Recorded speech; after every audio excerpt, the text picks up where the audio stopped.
నమస్కారం అండి. Beauty with smile ఛానల్కు స్వాగతం. ఈరోజు మనం ఉగాది పండుగ అంటే ఏంటి, అసలు ఎందుకు జరుపుకుంటారు అనే విషయం తెలుసుకుందాం. ప్రతి సంవత్సరం ఉగాది వస్తుంది. అందరూ కొత్త బట్టలు కట్టుకుని తీపి వంటకాలని ఆరగించి తృప్తిగా రోజును గడిపేస్తారు. మరుసటి రోజునకు సగటు జీవితపు చట్రంలో చిక్కిపోతారు. మరి పండగ అర్థం ఏంటి? కొత్త బట్టలు, తీపి వంటకాలు ఇవేనా? ఏదో రుణం తీర్చినట్టు పొద్దున్నే గుడికి వెళ్ళొచ్చేస్తే ఆ తర్వాత సాగే 3 సినిమాలు, 60 పాటలేనా? లైటింగ్ అరేంజ్మెంట్లు, మైక్ సెట్లు, గోలలేనా? అసలు పండగకు నిజమైన అర్థం ఏంటి?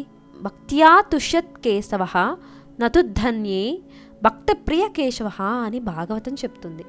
స్వచ్ఛమైన నిర్మలమైన భక్తినే దేవుడు కోరుకునేది, దానికే తృప్తి పడేది. దీనికి ఎలాంటి అలంకరణలు, హంగులు అవసరం లేదు.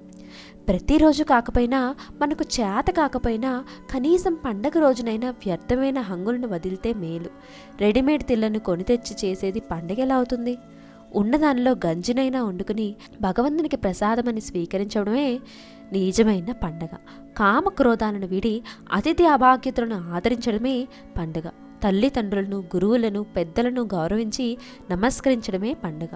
ఇవి నా మాటలు కావు, అనేక పురాణ గాథల్లో విజ్ఞులైన భక్తుల జీవితాలు తెలియచెప్పిన విషయాలు. మనం ఎంతవరకు ఇట్టి నిజమైన పండుగను ఆచరిస్తున్నామో ప్రశ్నించుకోవాల్సిన అవసరం ఉంది. ఇక ఉగాది పండుగ వచ్చిందంటే చాలు, మామిడాకుల తోరణాలు, రంగురంగుల ముగ్గులు, పిల్లల అల్లరి చేష్టలు, పనుల మధ్య పెద్దల హడావిడి, కొత్త బట్టలతో అనేక మంది ఇల్లు కలకలాడుతూ ఉంటాయి కదా. పల్లెల్లో అయితే ఇక చెప్పనవసరం లేదు. ఉగాది పండుగ రోజు నుంచి శ్రీరామనవమి వరకు 7 రోజుల పాటు ఘనంగా ఉత్సవాలు నిర్వహిస్తారు. ఉగాది కాలపురుషునికి సంబంధించిన ఉత్సవం. తెలుగువారు ప్రత్యేకంగా జరుపుకునే ఈ ఉగాది నాడు తప్పనిసరిగా నిర్వహించే కార్యక్రమాల్లో ఉగాది పచ్చడి ఒకటి. పంచాంగ శ్రవణాలు ముఖ్యంగా కనిపిస్తున్నాయి. బ్రహ్మకల్పం ప్రారంభమైన మొదటి ఉగాది ప్రభవ, మొదటి ఋతువు వసంతం, మొదటి నెల చైత్రం, మొదటి తిథి పాద్యమి, మొదటి వారం ఆదివారం.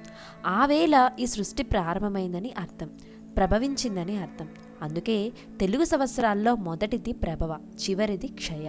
అందువల్ల చైత్రమాసంలో శుక్లపక్షంలో సూర్యోదయ వేళకు పాడ్యమి తిథి ఉన్న రోజున ఉగాదిగా నిర్ణయిస్తారు. హిందువులకు అత్యంత శ్రేష్టమైన ఈ ఉగాది ముఖ్యంగా ఆంధ్రప్రదేశ్, తెలంగాణ, కర్ణాటక, మహారాష్ట్ర తదితర ప్రాంతాల్లో విశేషంగా జరుపుకుంటారు. ఆంధ్ర, కర్ణాటకలో ఉగాదిగా పరిగణిస్తే మహారాష్ట్రలో గుడి పాడ్వా పేరుతో పిలుస్తారు. తమిళలు పుత్తాండు అనే పేరుతో, మలయాళీలు విషు అనే పేరుతోనూ, సిక్కులు వైశాఖి గాను, బెంగాలీలు పోయిలా బైశాఖ్ గాను జరుపుకుంటారు. అయితే పండుగను నిర్వహించడంలో పెద్దగా తేడాలు లేవనే చెప్పవచ్చు. మరి ఉగాది రోజున ఉగాది పచ్చడి ఎందుకు చేసుకుంటారు, ఎలా చేసుకుంటారు, ఉగాది రోజున పంచాంగ శ్రవణం ఎందుకు చేస్తారు అనే విషయాలు మరి మరొక వీడియోలో తెలుసుకుందాం. ఈ వీడియో మీకు నచ్చితే ఒక లైక్ కొట్టండి. ఇలాంటి మరిన్ని లేటెస్ట్ వీడియోస్ మీ మెయిల్ ఐడికి డైరెక్ట్గా రావాలి అనుకుంటే కింద కనబడుతున్న రెడ్ కలర్ సబ్స్క్రైబ్ బటన్ని క్లిక్ చేయండి. మా వీడియోని లైక్ చేయండి, షేర్ చేయండి. మీ విలువైన సూచనని, సలహాన్ని మాకు కామెంట్స్ రూపంలో అందజేయండి. Thanks for watching.